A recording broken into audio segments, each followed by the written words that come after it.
ban lui bốc lui tiệt thôi nhập trái đi chắc cân óc giờ đi chơi này bộ thật trên ngon trái đi chân cái đó khi thoát giấy trái đi chân chân ở chắc nó không đi nhầm chỗ đó cái này chụp mặt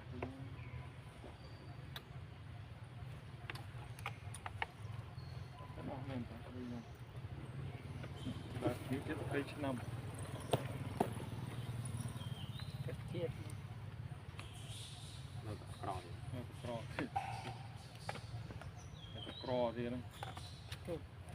trên cái trong các trên xung lại tìm cho nó kia bay á rồi chặt nó bay tu ha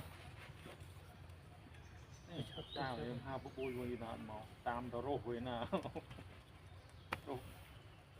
rồi đã ban pay view được cái chế đã ban kilo view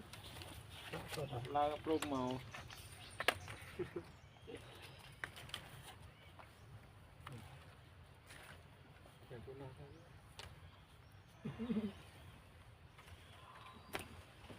đó đó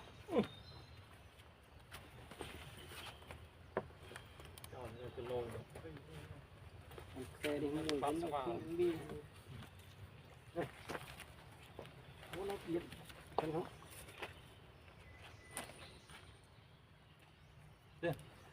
nhá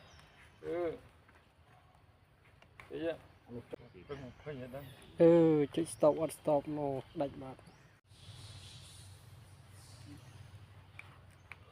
chỉ xịt nông để ở chỗ chạy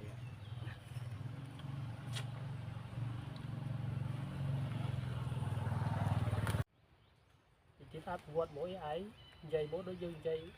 dây như rút bồ cái dương kho nó lúc ấy là free à ăn thì góp cái ăn đấy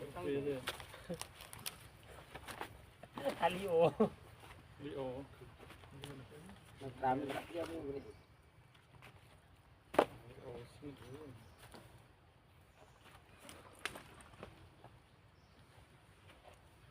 vậy ba chỗ nào thế này phun là cho nam phun nè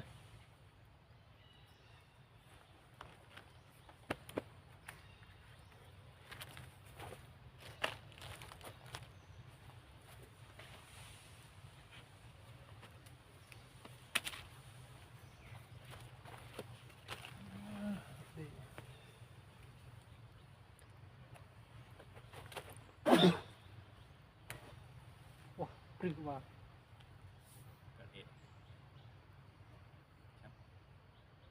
thua ram beri pilihan cái đài tí thôi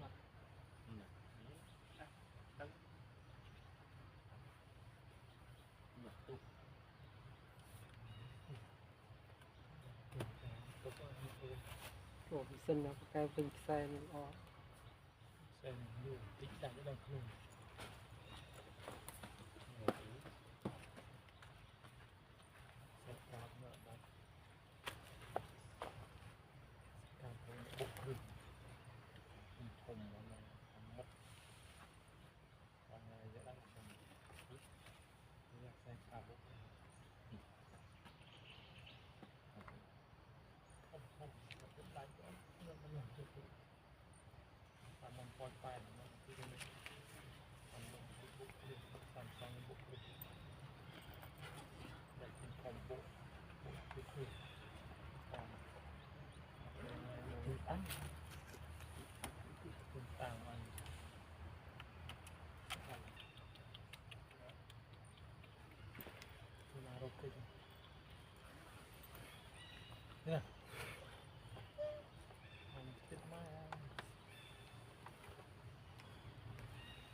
trên chữ à cái xi mô chữ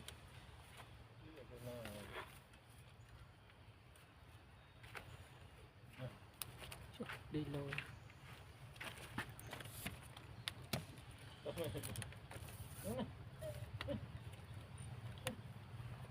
tao rồi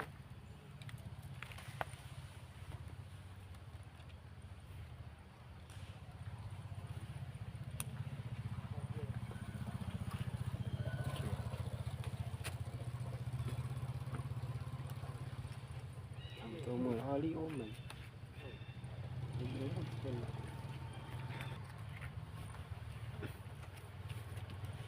nè nè à quên một ai rồi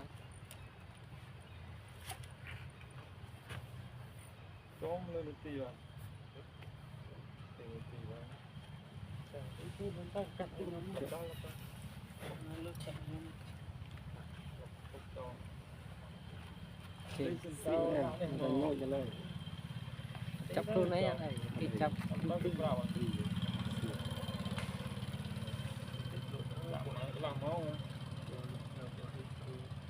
làm mong rất là mong nữa nè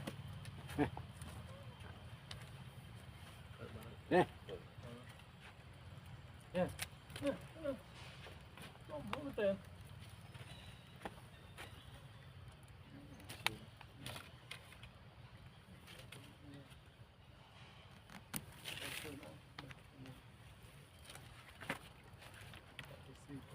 ai mà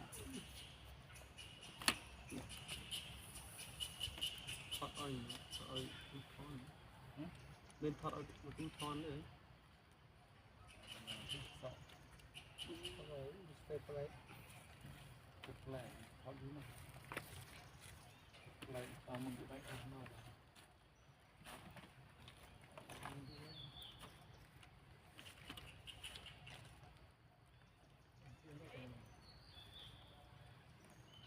Trên một lần cú giờ mà rồi vậy Chụp kìa. bắt tiền vào đâu luôn rồi công phu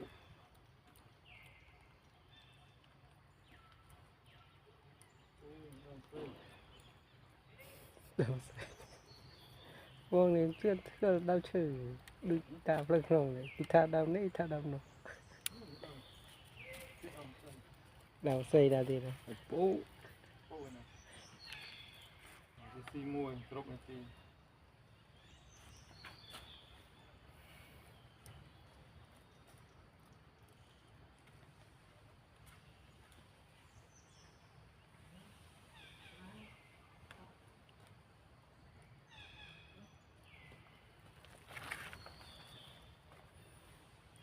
Chứ gì như cái sát này. ơi